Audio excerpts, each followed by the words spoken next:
Good day everyone, and thanks for joining to this presentation. I'm happy to welcome you to this panelist session on battery energy storage systems to support the power system, demonstration and perspective from the H2020 OSMOSE project. I'm Yves-Marie Bruyens, working at CEA in Chambéry in France since 10 years in topics linked to the storage systems and related to the integration of renewable production within electrical grids. And I'm delighted to introduce you the other speakers that will participate to this panelist session. Jean-Yves Beaumont is an R&D expert at RTE, the French TSO.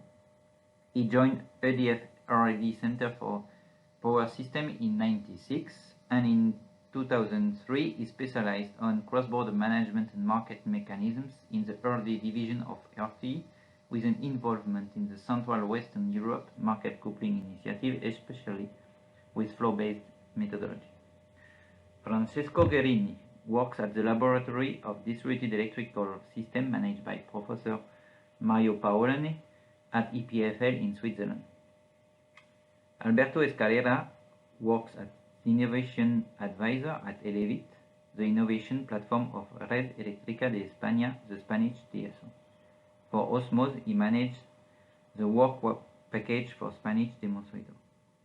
Paula Pernot works at CENEA in Spain, also since 2019 in the Renewable Energy Grid Integration Department in the area of electrical modeling and simulation of microgrid components in electrical grids and in energy management algorithm.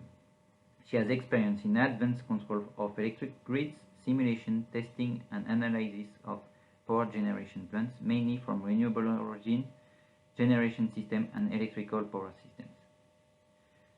Fatia Karoui works at CEA since more than 10 years as an expert on battery performance testing and modeling. And finally, Sylvain Guillemin, also working at CEA since more than 10 years, has strong experience on data management and information system for energy management and control. For this, after introducing you briefly the OSMOSE H2020 project, Jean-Yves Beaumont will present you results on the optimal mix of flexibilities in links with first OSMOSE work package.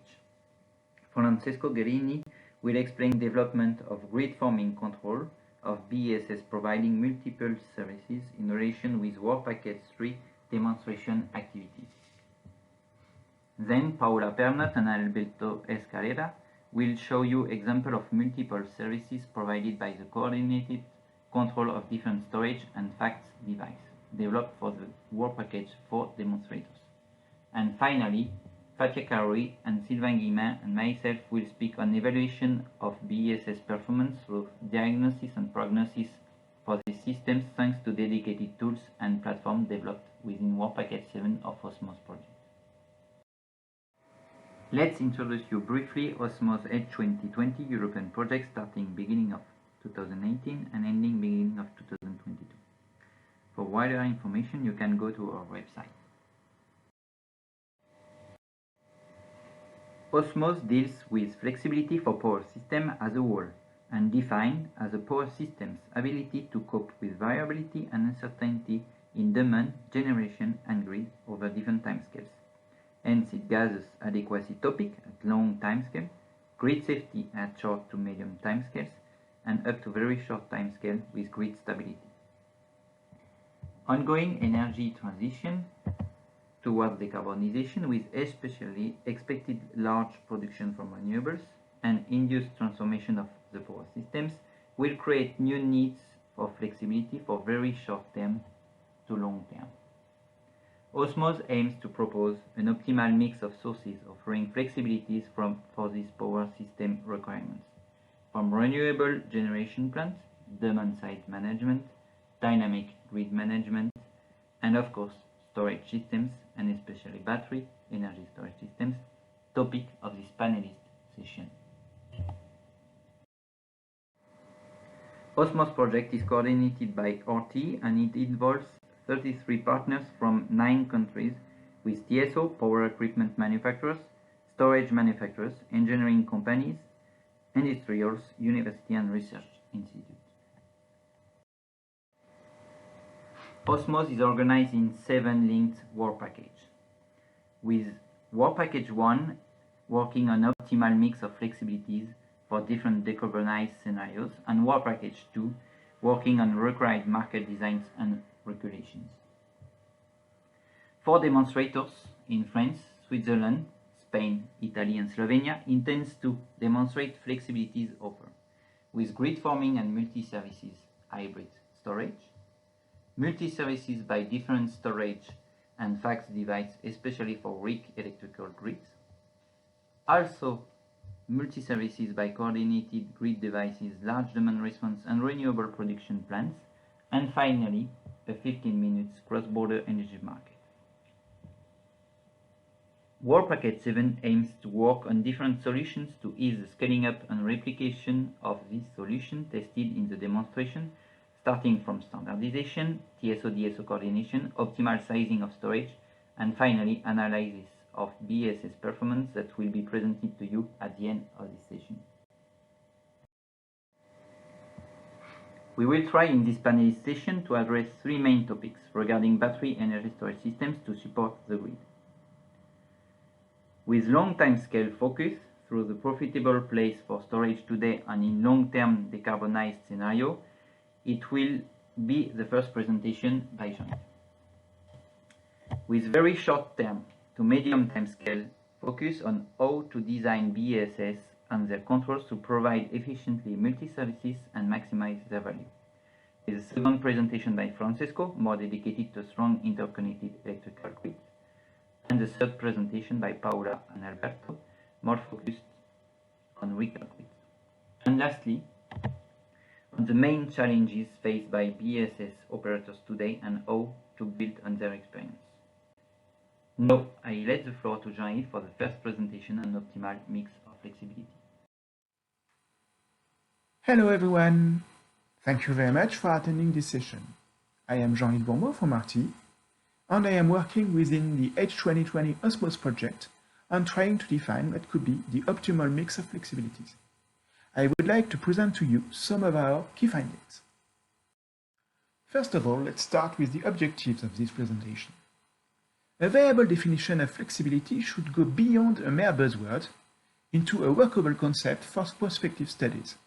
On top of that, we will see that such a definition has some fundamental implications on the methodology and tools one should use in prospective studies dealing with flexibility. First, get right into it with our definition of power system flexibility. Since the 1990s, several definitions of flexibility have been successively proposed. First, in the uncertain context of power sector unbundling, flexibility was a long-term investment issue, as planners worried their system would not be able to adapt to changing legislation. As renewables started integrating the system, however, the term flexibility took on a new meaning, linked with concern for short-term operation.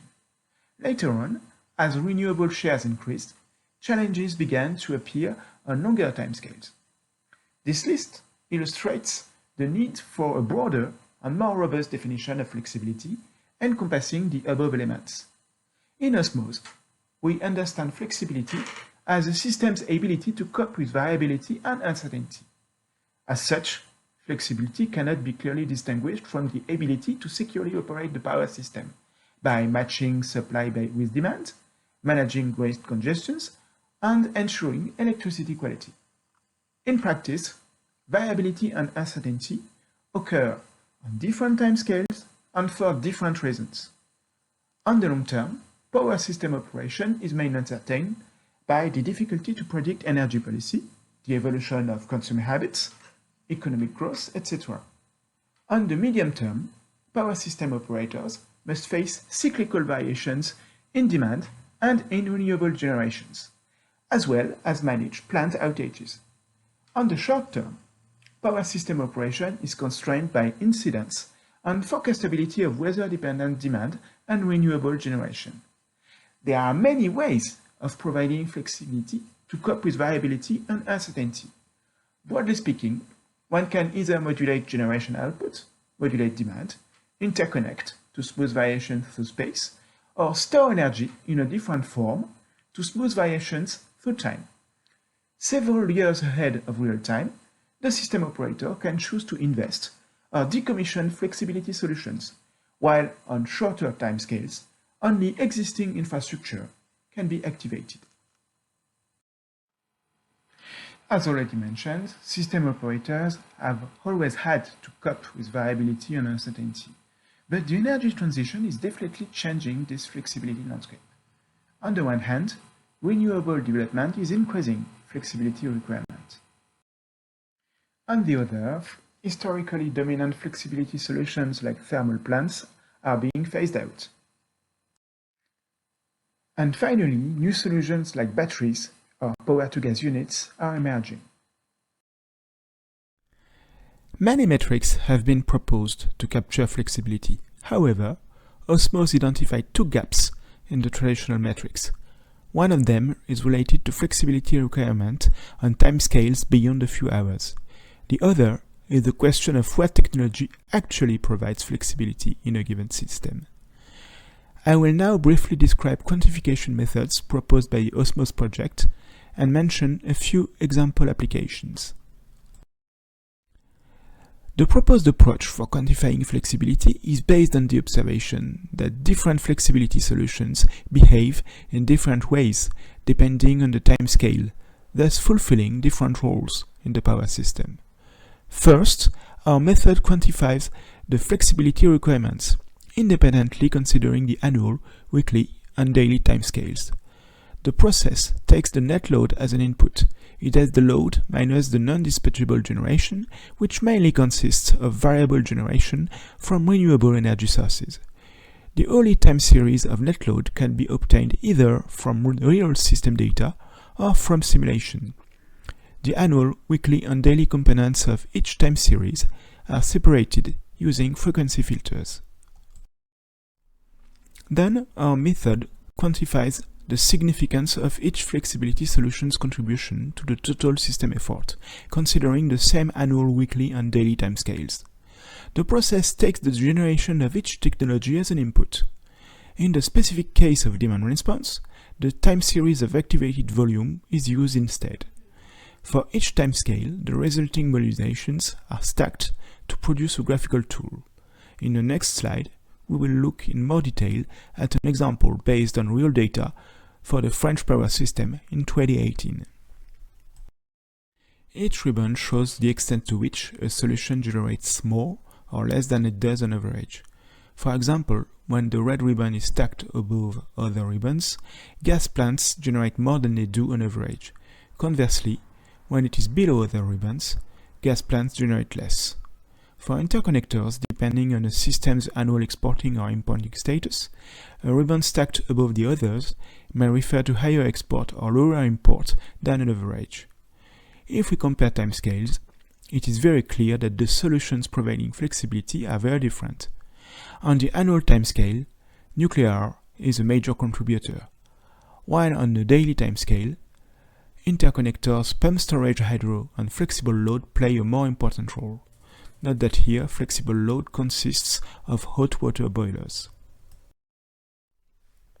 To summarize this information further, for each hour of the time series, we calculate the individual contributions of each flexibility solution to total system modulation.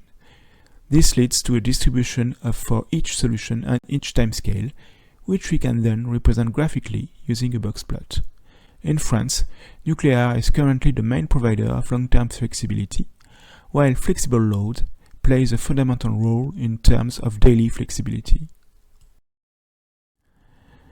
As mentioned earlier, these indicators are also suitable for prospective studies, in order to better understand the potential future role of new flexibility solutions.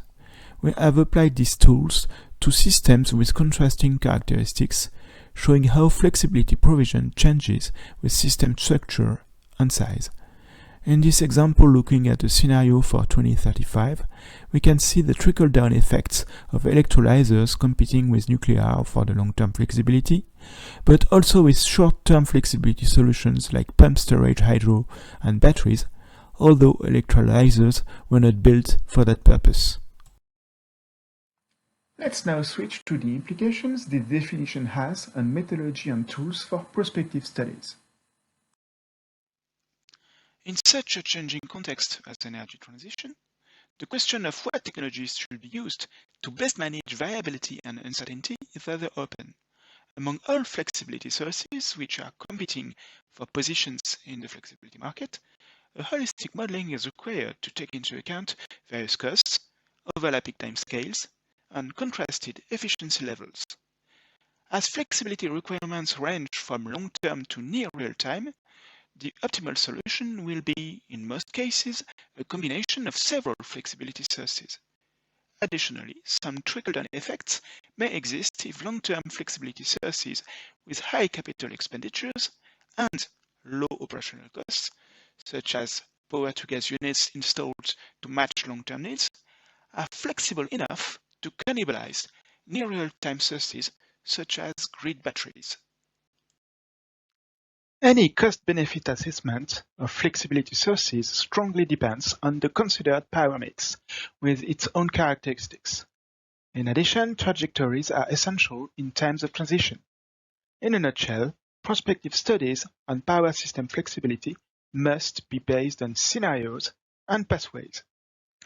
Although the objective of OSMOSE is to build a robust methodology, not to provide future-proof figures quantifying the economic space open to each flexibility source, 3 contrasted trajectories reflecting different CO2 emission constraints in 2050 have been set up to check the robustness and validity of the proposed methodology.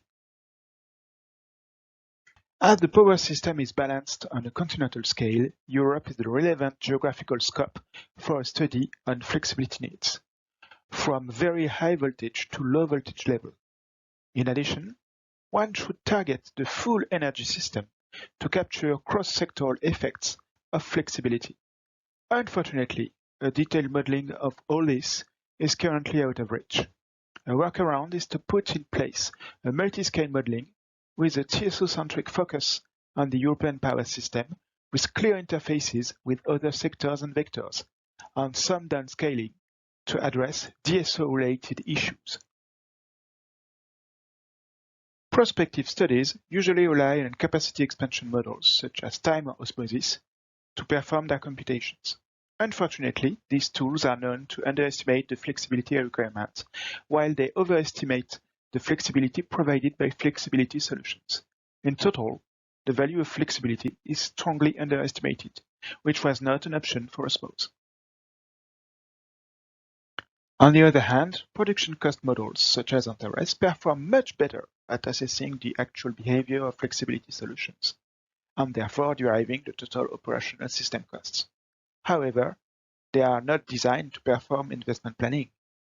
The answer chosen by OSMOSE to this conundrum is to perform a soft linking between both tools. A one-way link was not satisfactory, but an iteration-based link proved to capture the true value of load balancing flexibility. One of the most interesting findings made possible by this framework is the illustration that the interplay between balancing flexibility levels goes beyond competition towards cooperation. Here, power-to-gas units produce clean gas, mostly in summer, to be used in winter to help meet the demand, allowing for seasonal storage of electricity. Conversely, batteries and pump storage plants are used in a daily cycle. The interaction between flexibility levels allows power-to-gas units to operate outside sunny hours. Batteries and pump storage plants store during the day, marker number 1, while power-to-gas units are also storing at their full capacity. Then batteries and pump storage plants feed electricity back into the grid right after sunset, marker number 2, thus providing cheap electricity to power-to-gas units, marker number 3. As a result, the overall capacity factor of power-to-gas units and the amount of clean gas they produce are increased without the need of additional power-to-gas capacity. More refined modeling of cross-sectoral linkages allowed us to go a step further in optimizing the long and short-term interactions between flexibility sources. It can be shown that for a lower overall cost, more clean gas can be produced, thanks to more wind turbines and power-to-gas units. This results in a better integration of renewables and a lower environmental footprint for the overall energy sector. The balancing value of flexibility, also called arbitrage, is a significant part of the total value of flexibility. But flexibility solutions, such as batteries, can often provide multiple services at the same time. For instance, stability support, reserve procurement, FCR and FRR, and green congestion management or reactive power provision.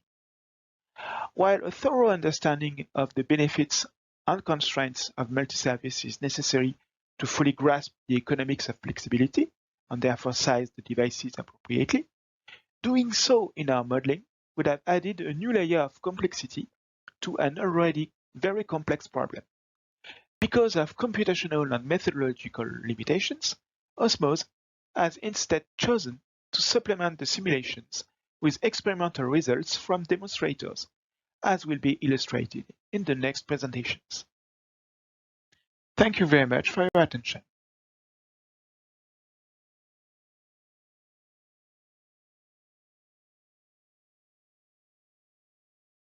Thank you, Jean-Yves. Indeed, the next presentation deal with OSMOSE demonstrators development and multi-services with the BESS and on the control to provide them efficiently and maximize their value. I let the floor to Francesco. Good morning, everybody. My name is Francesco Girini. I'm a PhD student in the Distributed Electrical System Laboratory of the PFL under the supervision of Professor Rashid Cherkaoui and Professor Mario Paolone. And today I will present you the research activity related to WP3 for the European project of OSMOSE that is discussing about how BESS, so battery energy storage system, can support the power system. In particular, we will discuss about grid forming control of BESS providing multiple services. The research activity is mainly focusing on the provision of frequency control, and in particular on the first action taken after a large disturbance event in the power system. Now, in a time scale that goes from few seconds to the minute, the main required action for a provision of frequency control are mainly FCR, so frequency containment reserve provision, and inertia provision to the power system. And those two actions are necessary to limit the frequency nadir. With an increasing share of renewable in the power system, frequency control is becoming more and more important. The request for reserve is increasing over the year, as indicated in the slide shown in the graph, where we show the amount of frequency restoration reserve, namely FRR, that is shared between countries in continental Europe in the last decade. Now you can see how the trend is clearly indicating a future request for more and more frequency control action. In this context, battery energy storage system can play an important role, providing both inertia and FCR to counterbalance the stochasticity of some sources in the grid. Talking about support to the power system by BESS, it is impossible not to consider the type of converter that allow for interfacing the BESS with the power system. And now, when it comes to converter control, there are two main options, which are grid following control and grid forming control. In grid following, since the grid voltage angle is required to control active and reactive power flow, a PLL device is needed. Now, if the converter is connected to a weak power system, the PLL can become unstable and cause problem in the control of the converter. On the other side, in grid forming control, the estimation is not strictly necessary, for instance with group-based grid forming control. So this is a huge plus that grid forming controllers can bring to the equation when it comes to choosing between grid following and grid forming. Moreover, there is another important indication that is let's say, swinging our decision towards the use of grid forming converters. And this is that the differential equation of group-based grid forming controls has a high degree of similarity with the swing equation of synchronous generator. By other words, this means that grid forming controllers are also able to provide inertia to the power system. And this is why we decided to focus our research activities towards the use of grid forming controllers. The last aspect it is worth mentioning when we're talking about the research contents is the dispatchability of stochastic resources. If we analyze the bigger picture, we can divide the frequency containment problem into two aspects. The first one is the cause of the power imbalances, the one that is shown in red on the left side. And the second one is the control action taken to stabilize the system, which is shown in blue on the right side.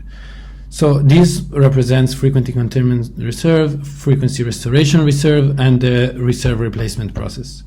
Now, a lot has been done on the control side, but it's also important to directly address the cause of the problem, which is namely the power imbalances due to the variation of renewable production and the errors in the forecasting of consumption and renewable production itself.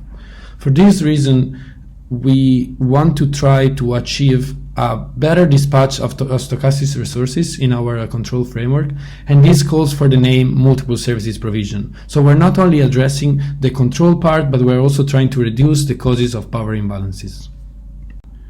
Now that the context is clear, the research problem we are trying to address is the following. The target is to achieve the dispatchability of a medium voltage feeder equipped with PV distributed generation, and at the same time to provide frequency containment reserve. This is to be achieved by controlling a BSS as unique controllable element of the entire feeder. In particular, the aggregated consumption of the feeder that I will call prosumption, in the sense that comprehends both consumption from loads and the production coming from a PV, is a set of office building with a 105 kilowatt peak rooftop PV installation. The target of the problem, as I said, is to provide both feeder dispatchability and frequency control. And to do this, we have to take into account the stochasticity of the demand plus the stochasticity that is inserted in the problem by the fact that we have renewable energy sources. All of this has to be done while controlling the converter in grid forming mode. For this reason, we consider a droop control grid forming converter where the power output is modeled by this equation here above. So as a sum of an offset Pref and an intrinsically developed frequency control action, where it's nevertheless possible to fix both the droop sigma f and the reference frequency fref. Now, as you can see, the control framework is divided into three parts corresponding to three different time horizons. We have a day-ahead problem, an intraday problem responsible for the dispatch tracking, and a real-time problem.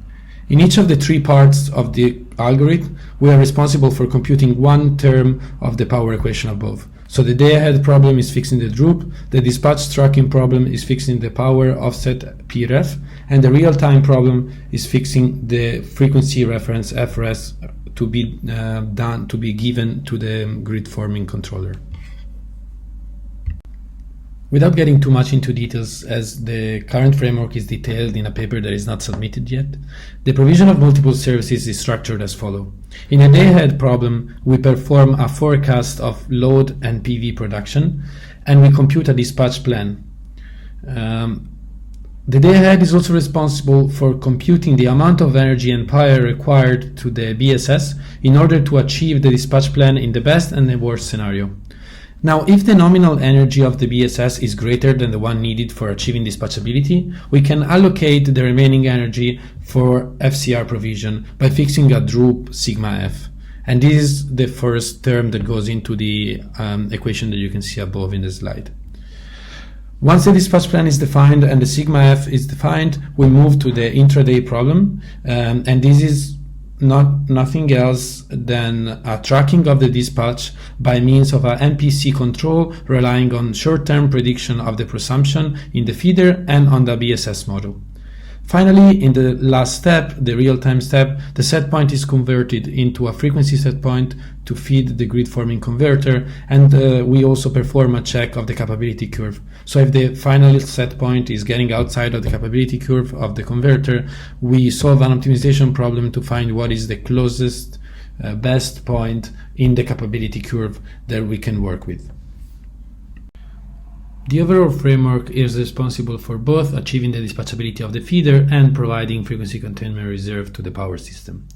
Now, as you may have noticed, in the specific presented case, the day-ahead prioritizes the dispatchability of the feeder over the FCR provision, as this second service is only allocated if the day-ahead problem does not need all the BSS energy to ensure the dispatchability. Now, I wanted to point out that this choice is completely user dependent, depending on economical convenience of the service or grid code requirements.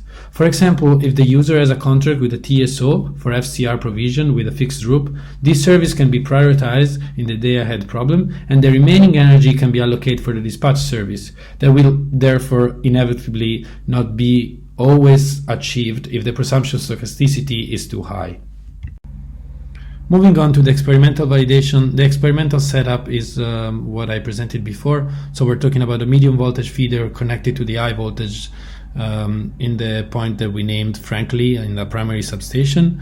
And the characteristic of the feeder are more or less 140 kilowatt base load over a normal day of work in the PFL campus, a PV generation that accounts for 105 kilowatt peak, and a BESS lithium titanate technology battery that has a nominal power of 720 kVA and a nominal energy of 560 kilowatt hours. I will now present you the results related to 1 day of operation during our experimental campaign in a PFL campus, where here in the slide you can see the outcome of the day ahead problems in terms of dispatch plan that you can see in red, and droop that has been allocated that you cannot see now, but it will be visible in the next slides by looking at the operation of the BSS. It's also worth mentioning here that in the day ahead problem, there is probably a good forecast for PV in the sense that, as you can see, during the central hour of the day, there is a lowering in the presumption forecast, probably due to the fact that we are forecasting PV to increase their production over, let's say, 10, 11. So, of course, as we move to the real day of operation, the presumption that you can see in orange will not be equal to what we forecasted on the day ahead. And this is why the BESS comes into play as a unique controllable element of the entire feeder, providing the power that you can see in green. Now, moving on to the next slide. If we consider the sum of the presumption of the feeder in orange and the BSS action in green, and then we average it over 5 minutes interval, this gives us the total power that is provided by the feeder at the point of common connection, namely the PCC mean over 5 minutes. And as you can see, this PCC mean in blue is tracking the day ahead problem. A more in-depth analysis comparing day-ahead dispatch plan and PCC mean is shown in this slide. As you can see, the PCC mean is not exactly tracking the day-ahead dispatch, and this is not due to the fact that our algorithm is not properly set, or this is not any kind of side effect, but it's actually something that we are targeting to do. This is because our optimization algorithm is built not only to track the dispatchability of the feeder, but also to provide FCR. So if over a certain period of time, let's say, for example, a slot of 5 minutes, the frequency is deviating from 50 Hz, then there is going to be a certain deviation in the energy that the battery has to give to the grid over that 5 minutes window to provide. It is even more clear to see what I just explained by analyzing this slide, where we compare how much the PCC mean is deviating from the day ahead dispatch plan, and we compare this with the values of the frequency over that time interval. So it is very clear, as you can see, for example, around 5 o'clock, where if we have a big deviation of the frequency from the nominal value, this calls for an FCR action that calls for an energy deviation from the day ahead, and this is why the PCC mean is deviating from that. So we can say that both services for this day have been properly provided by the battery, which is achieving not only the dispatchability of the entire feeder, but also the FCR provision over every single window of time.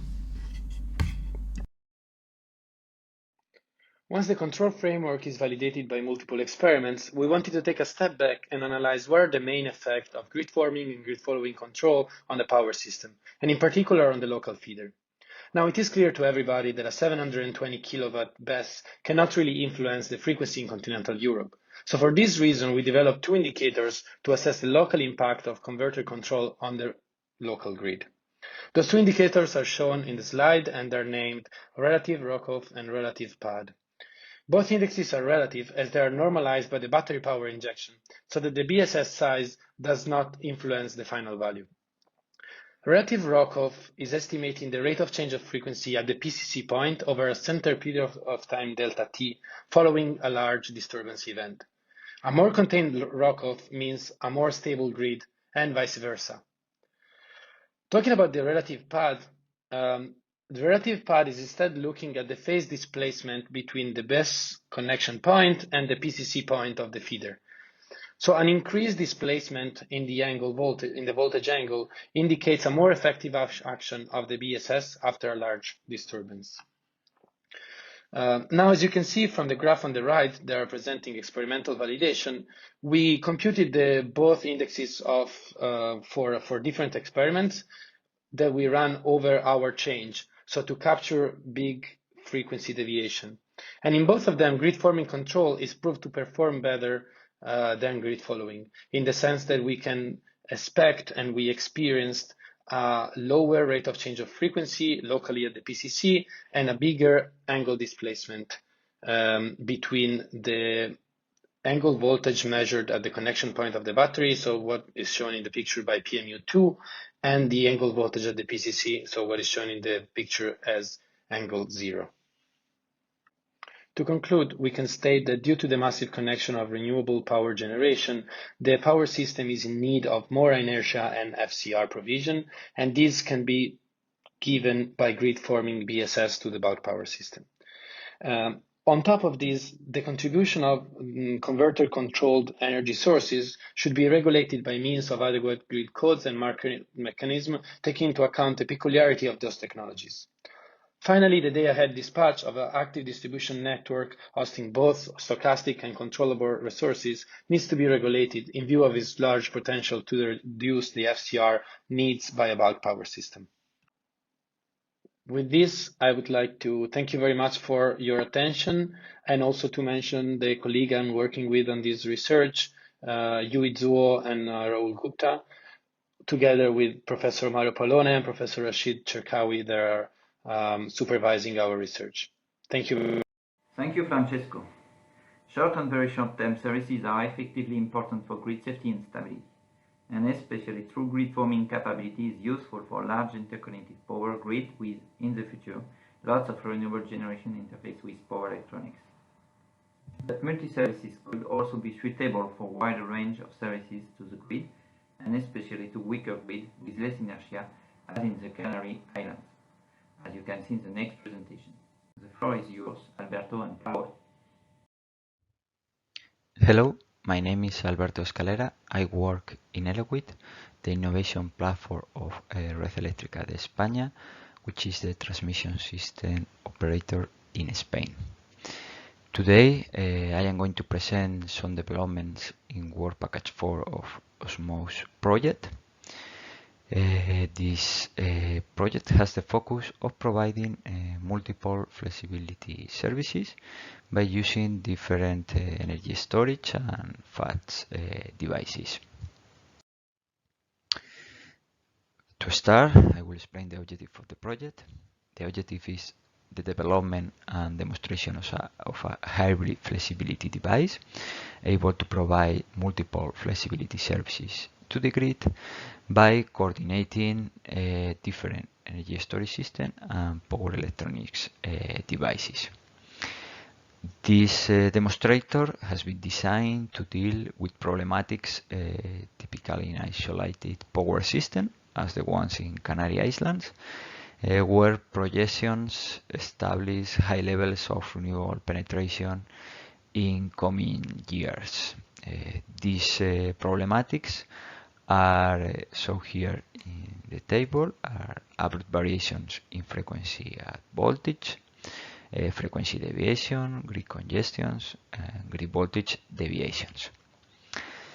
And to solve these problematics, the demonstrator will provide a set of flexibility services that are included here, and that will be explained later in the presentation.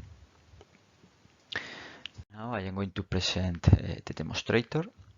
First, to start, the partners of that has participated in this demonstrator are Red Eléctrica de España, the Spanish transmission system operator, CENER, that is a research center in Spain, GPTH, a manufacturer of power electronics, SAF, a manufacturer of batteries, and University Las Palmas de Gran Canaria. The demonstrator is located in CENER facilities in the Spanish region of Navarra, and it consists of different devices that will be presented in the coming slides. The hybrid flexibility device is a modular and scalable prototype that consists of a lithium-ion battery, supercapacitors, and power electronics stacks working as a STACOM, and all of them are coordinated via master control. And this hybrid flexibility device is connected to a 20 kilovolts grid, and also in the existing facilities there is a microgrid that will be used also to test the performance of the hybrid flexibility device. Now I am going to illustrate and explain each of these components of the hybrid flexibility device. First, the lithium-ion battery that has been manufactured by SAF. Here we can see the container with the racks and the power and control room. And the main characteristics of this battery are listed here. We have to highlight the power is 2 megawatts and the energy is 0.5 megawatt hour. It's a nickel cobalt aluminum technology, and one of the main characteristics of the battery is the voltage. DC voltage in the output of the battery is 1260 volts, and this it has been designed to be more adapted to transmission grids and to decrease the energy losses in the system. Also here we can see the characteristics, and it's important to remark here that this is a new product that has been developed in the project and that has been certified. Another component is the container with the power electronics working as a STACOM and the supercapacitors.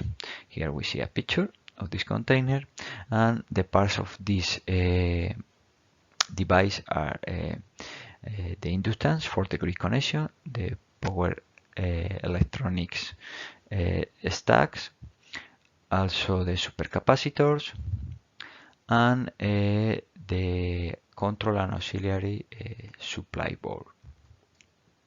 And all these devices are managed and coordinated by the master control.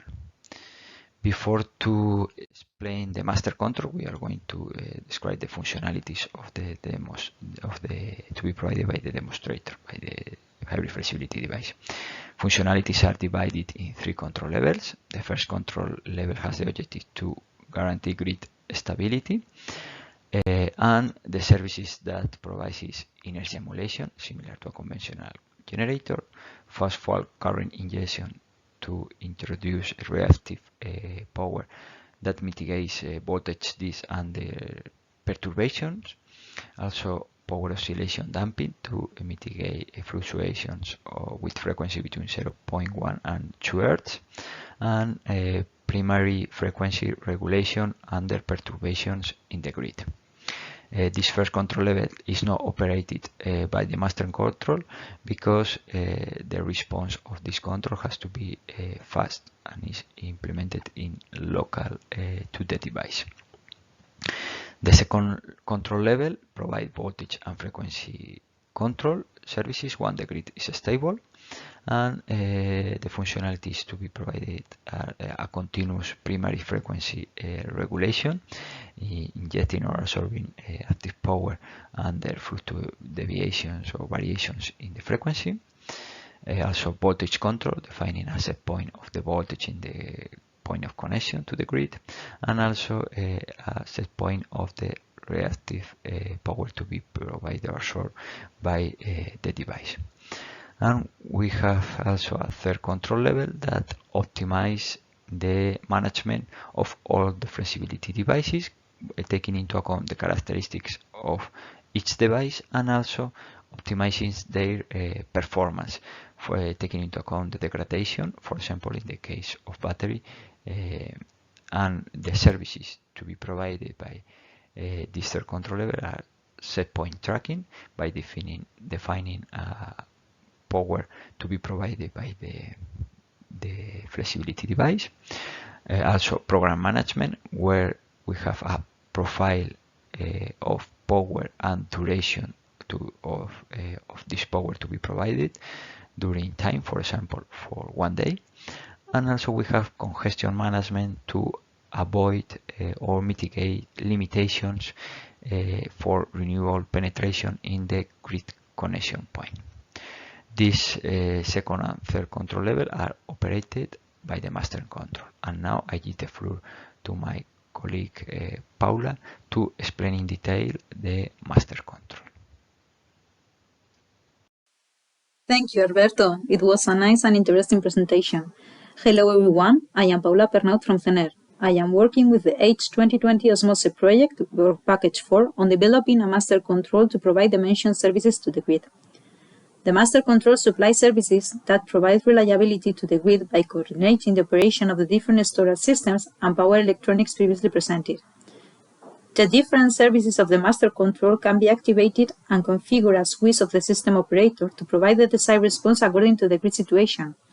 The master control guarantees the proper performance of the required services at a time, meanwhile managing the downstream devices to obtain the required response by the system operator, at the same time than optimizing the performance of the storage systems. This means that the requested setpoint to each system is calculated taking into account the type of the storage system, such as lithium, redox flow, etc., minimizing the aging and managing an optimal SOC level.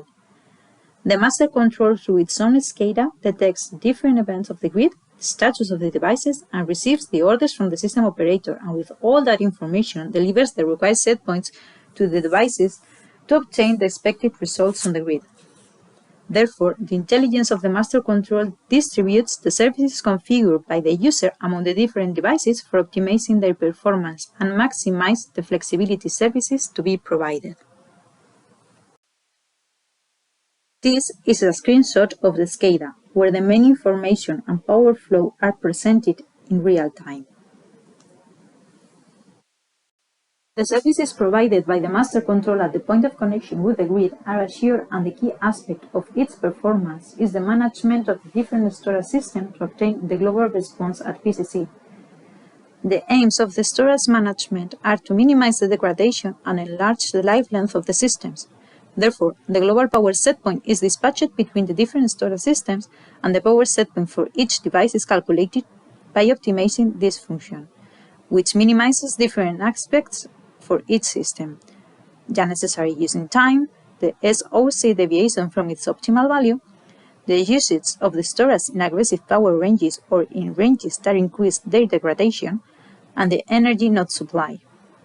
We have to keep in mind that all this optimal management is restricted by the electrical and capacity boundaries of each equipment and its SOC limits, the active power and energy reserve for second-level functionalities, which is power frequency regulation, and the TSO setpoint requirement fulfillment. In this slide, a simulated case of congestion management functionality is presented.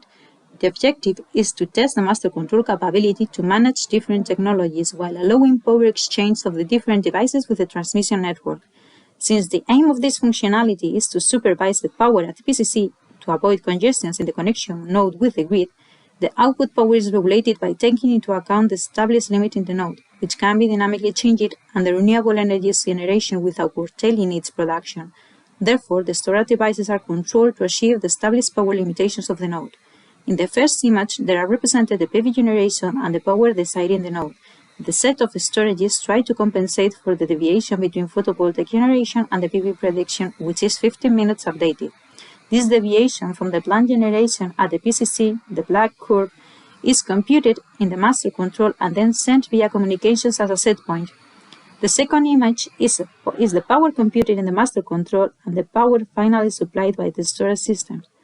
At first seems that all the power is provided by the storage from HFD, but during assuming, it can be observed that it is provided by all the batteries and adapted at every time according to the new requirements. Because of that, we can observe in the bottom images more batteries participating and how its contribution changes. Also, it can be seen that not all the required power can be supplied. At some moments, it is bigger than the maximum power output of the demonstrator, and at others, the SOC level is in its limits. In this slide, we see a more flexible simulation case that keeps the reliability of the grid. This time, two grid services are provided at the same time: congestion management to prevent node congestions and PF regulation to restore the frequency of the grid. These services might be provided simultaneously if, for example, a challenge congestion situation may cause a frequency variation, if the event is important to be considered, or in case the grid is weak. We have to take into account that to provide the PF regulation, it has been done a power and energy reservation between the storage systems, and it is in the Atenea redox flow battery with the support of the lithium HFD battery the one responsible of providing the service. In the plotted result, it is interesting to highlight the following areas. Number one, at the beginning, to provide the set point for second-level functionality, PF, the best option is to reduce the offload consumption, which is supplied with the Atenea redox flow battery. However, later, the lithium HFD battery needs to be in service to supply third-level functionality, the congestion management. So during this interval, the optimization chose to cover both functionalities with the lithium HFD battery, reducing the number of BESS in operation. In number two, a frequency deviation required a change in power higher than the nominal power of the redox flow battery, so it makes necessary to use of the lithium HFD battery to cover this set point. And in number three, here some power is not served and the required set point is not achieved because the storage devices reached their limits. As conclusion from this presentation can be spotlighted that the design and implementation of the hybrid flexibility device and master control have been successfully developed, that a new high-voltage battery storage has been manufactured and validated in factory. The simulation result shows a flexible performance that minimizes degradation of BESS devices and supplies reliability to the grid, and finally that the next steps are testing and validation of demonstration functionalities in real time. Thank you very much for your attention. In the first part of this panelist session, we could assess the place of storage and other flexibilities, means for solving adequacy with long-term decarbonized scenarios. Then two following presentations illustrate well the benefits of using battery and hybrid storage systems for providing stability to the grid, and also in the meantime for offering ancillary services to help safety management of electrical grid. Hence, we can see that BESS are very useful for a large range of grid services from very short timescale to daily timescale or more. Multi-services control and algorithm is of major importance to address the different services and to maximize the use of battery energy storage system. But battery remains a central component, and we will present you some results on diagnosis and prognosis of BESS in this fourth presentation. Indeed, battery energy storage systems are often indicated as the optimal solution to manage future electrical grids with more distributed renewables and decarbonized generation and new electrical consumers. Many stakeholders are involved in the BESS topic, from grid operators, battery and BESS manufacturers, BESS operators, researchers, and investors. For instance, TSO and DSO want to better understand how BESS behaves in order to be prepared and to adapt grid codes if necessary. Renewable developers want to better understand performance to optimal design BESS coupled to renewables or for increasing the services and profits. And investors want to reduce the risks of investment by knowing better the new technology. But they don't get the same level of knowledge on battery systems and on the service they can provide. It clearly limits the potential and benefits of BESS use. In another hand, BESS technology is moving fast from self-fabrication to system integration, and large deployment of stationary BESS is quite new topic, more or less than 5 years. Then some challenges are still present to get the optimal BESS regarding the services to address. Many questions remain regarding cost, efficiency, performance, aging, or security. And it seems to us important to ease the sharing of knowledge on BESS performance in OSMOSE project among all stakeholders to address this lack of knowledge on real performance and operation of BESS. The rest of presentation will try to give you insights about what are the main challenges faced by BESS operators today and how to build on their experience. In this way, with the support of War Package 7 of OSMOSE project among others, we develop at CANS some technology, methodologies, algorithms and analytical tools to give state-of-art diagnosis and prognosis of running performance of BESS, and especially those that are used for the demonstration in OSMOSE project. This kind of BESS analysis is not only dedicated to OSMOSE battery energy storage systems demonstrators, and not for only a part of the generated data, but for online evaluation of whatever storage.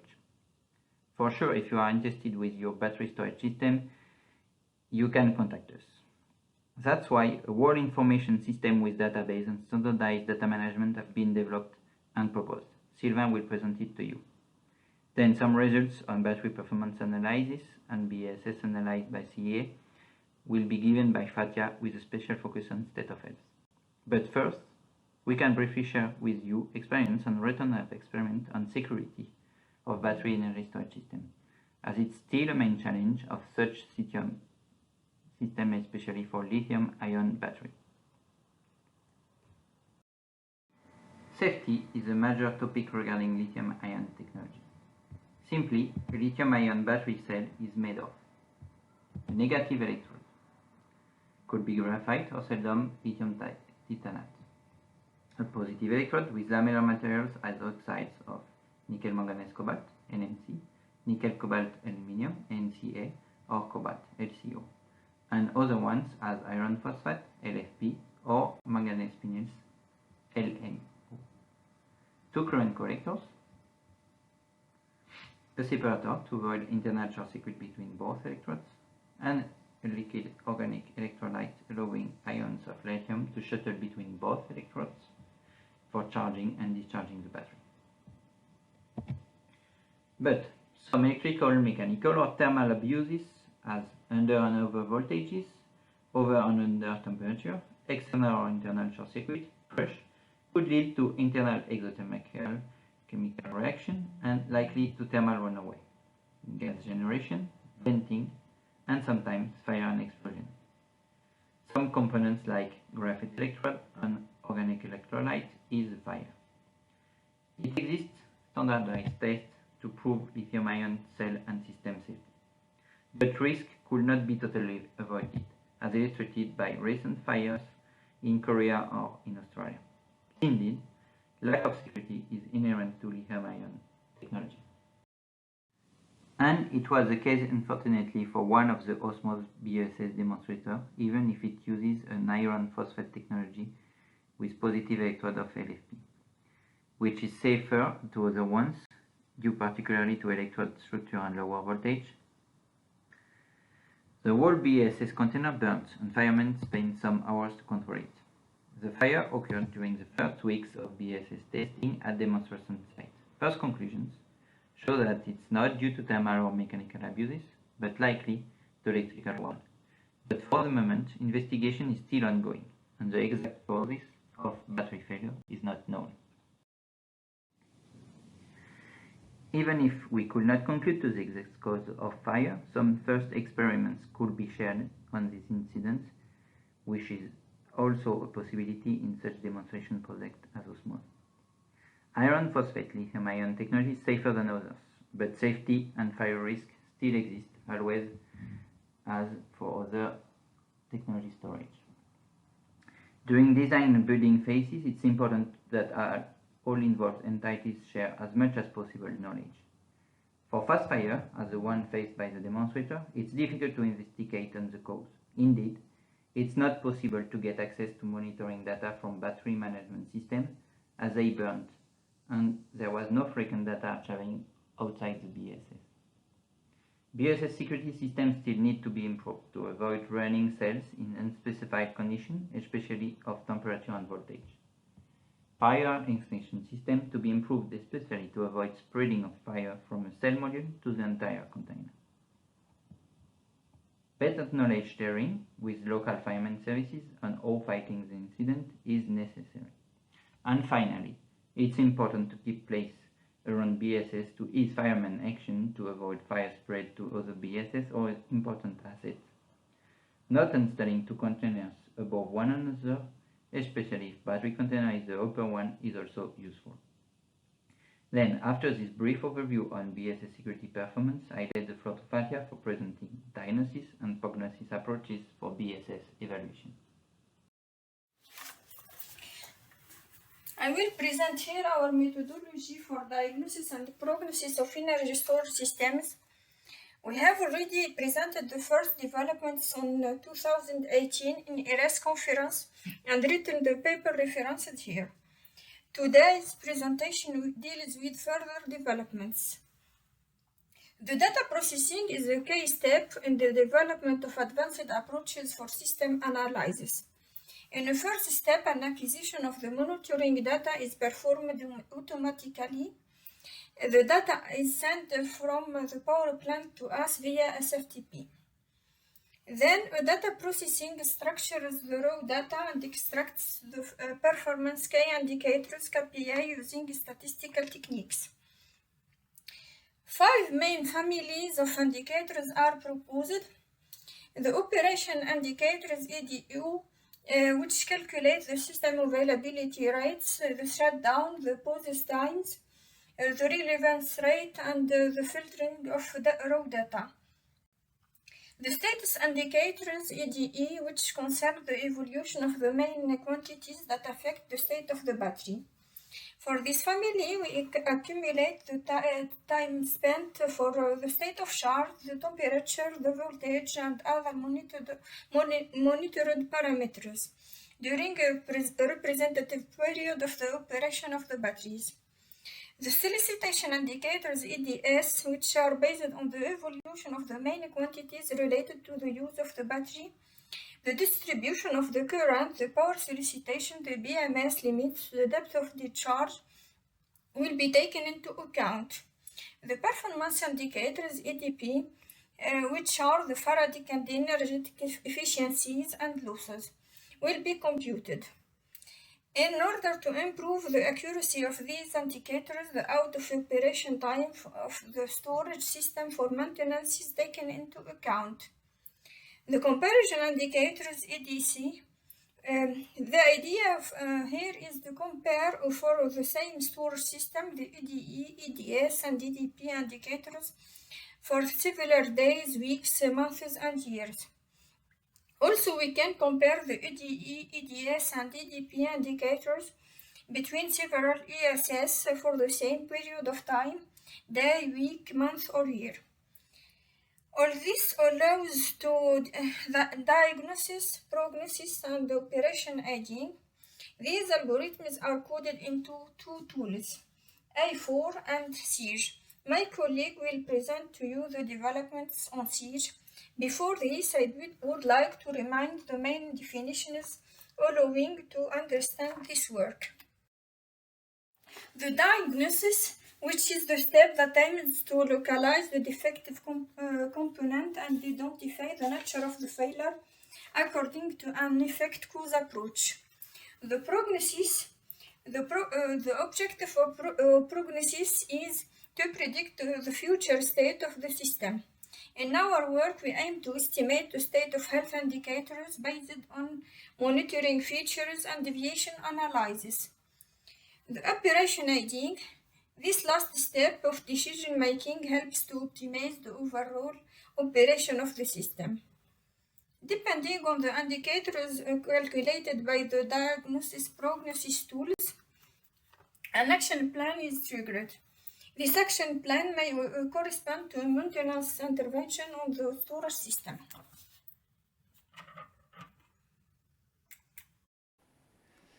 Hello, I'm Sylvain Guillemin from CEINES. I'm going to present the EMIS information system that we develop and use for the OSMOSE project. In the next few slides, I'll try to give you an overview of what EMIS is and what we use it for in the OSMOSE project. I'll talk about its architecture and give you some detail about its data model and its API. First of all, EMIS is a database which holds detailed descriptions of the energy systems it works with, that is, details about the components of the system and how they are linked together. It also holds a time series for the measurements that we can get from live systems. For instance, for energy storage system, we talk about the data that the BMS and the local monitoring system can export. we can also store data coming from calculation, treatment, but also third parties. EMIS is also a set of interfaces that we use to configure it, feed it with data, or interact with its data. So there is a web portal through which this energy system can be modeled and the data can be looked at. There's an import module used to feed EMIS with data coming from files, web services, but also through the OPC and MQTT protocols. And finally, EMIS offers an API which is used to programmatically interact with its data. And basically in the OSMOSE project, we use it to do some operation analysis, whereas in other projects we use it to do optimized control or simulation. Here is a quick overview of EMIS architecture, where we see the database, its interfaces, the real systems, and the programs interacting with EMIS through the API. Our data model has been designed to be compatible with the common information model. It can be described with a few statements. Basically, a system is made of typed components. A component has a set of terminals representing its interfaces, like connection ports. Components are linked together when their terminals point to the same connectivity node. A component has attributes because of its types. For instance, a battery has a nominal capacity, a maximum charging current, etc. And for each terminal, there is a set of time series that are grouped by physical quantity. It's important to note that for each attribute, we know in which unit it is expressed, and it is the same for each time series. We know the unit in which it is expressed. That's to prevent any naive use of the data. The EMIS application programming interface makes it possible to programmatically interact with EMIS data.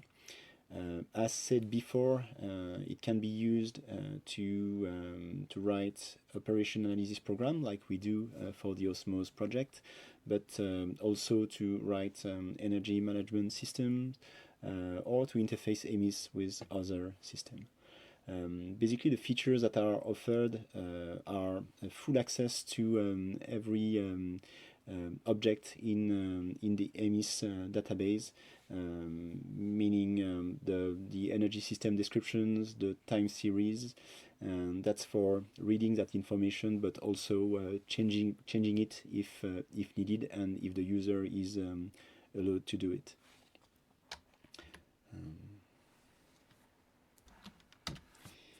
Here are a few extracts of programs interacting with EMIS through the API, getting data from it and sending data back to it. On that first slide, there are functions used to identify the components we want to work with using their component types or their names. This one shows an example where we access the values for the attribute of a component, specifying the unit in which we want the result to be returned. On this slide, we request data from two time series for a component, again specifying the units in which we want the data to be returned. And that one shows an example where we send data back to EMIS. So data frame that was calculated here in the Python program is sent back to EMIS to update a time series in the EMIS database. The API also offers easy-to-use functions to create reports that are hosted on the EMIS server and that are accessible through the web portal. Those reports can contain indicators, table, text, any kind of graphics, and images. So this is the EMIS web portal. That's the view where the systems are built and the components connected together. That's another part of the portal where the user can browse the system's architecture, and for each component can see what data is available, what values are set for all the attributes of the component. And it's also through the web portal that the user can have a look at the reports that are created. So these are reports that are created for the OSMOSE project, and another report here. So that's it for me. Thank you for listening. Here we show some examples of the analysis of batteries performance. Period comparison allowed to detect the period with functioning different from the average. It may be day comparison during a week or month, week comparison during a month or a year, or month comparison during a year. Here we show example of month comparison. The red bar with a cross indicates that the time spent in this state of charge is higher than twice the standard deviation related to the mean of the distribution.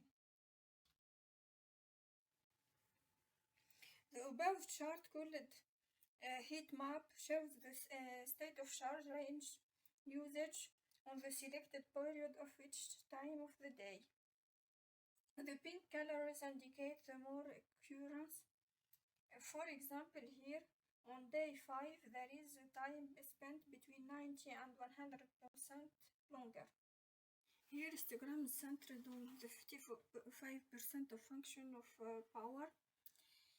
We can see that there is some similar solicitation for the three batteries, that 62% of time idle for batteries 1 and 3 and 52% for batteries 2. Between 64% and 71% of time between -50 and 20 kilowatt. We can see also that rates of solicitation are low compared to the technology, and so there is little effect on aging. On the time series, we can see two typical days of function with and without smoothing of the PV. The battery solicitation concerns also maximum and minimal temperature of cells. Here we can see that these temperatures are fairly stable, that there is also correct operation of the container air conditioning. The deviation of 5 degrees between minimal and maximal temperature can generate a different aging. We estimate that this will generate 1 year of more aging with maximal temperature. So it's important to use thermal management to limit this. The histograms here show that there is low state of charge of the batteries for long period, which corresponds to the night and has little impact on aging.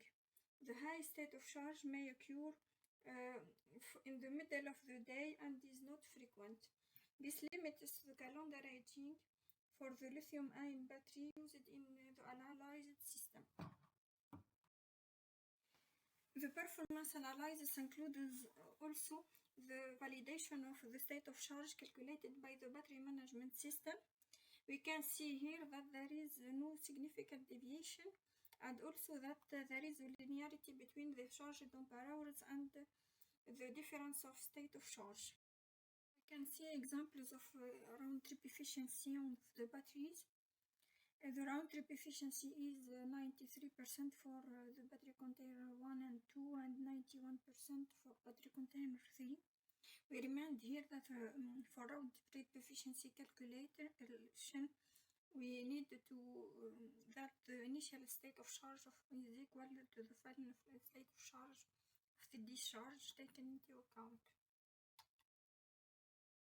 Now we will show the validation of the estimation of state of health. We have validated the state of health on several use cases, including frequency regulation, microgrid application, and also some other applications of PV smoothing.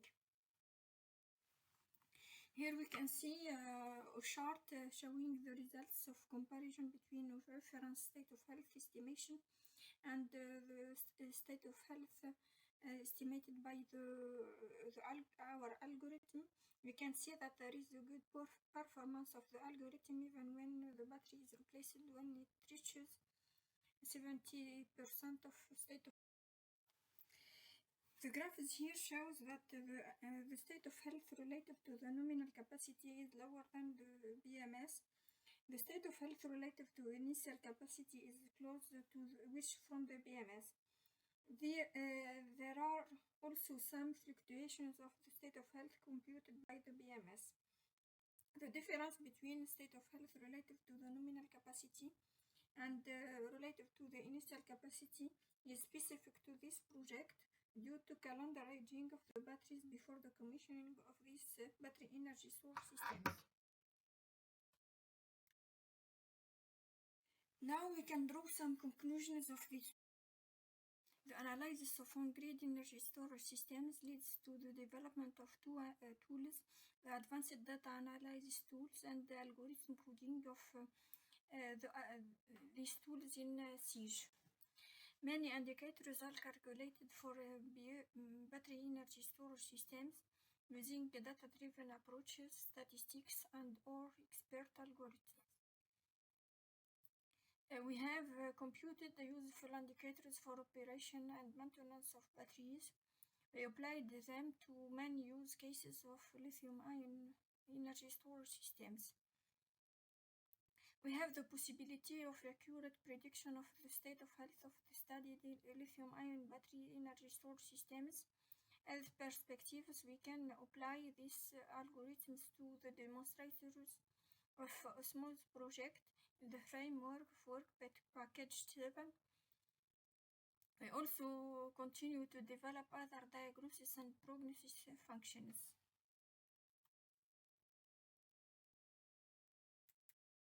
Thanks for your attention and waiting for your questions.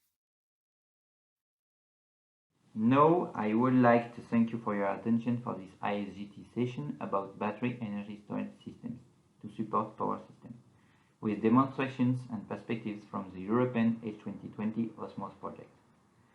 Also special thanks to the presenters, Jean-Yves Bourmeau, Francesco Guerini, Alberto Escarrera, Paola Pernot, Patia Karoui, and Sylvain Guillemin, who gave you very nice and detailed presentations today.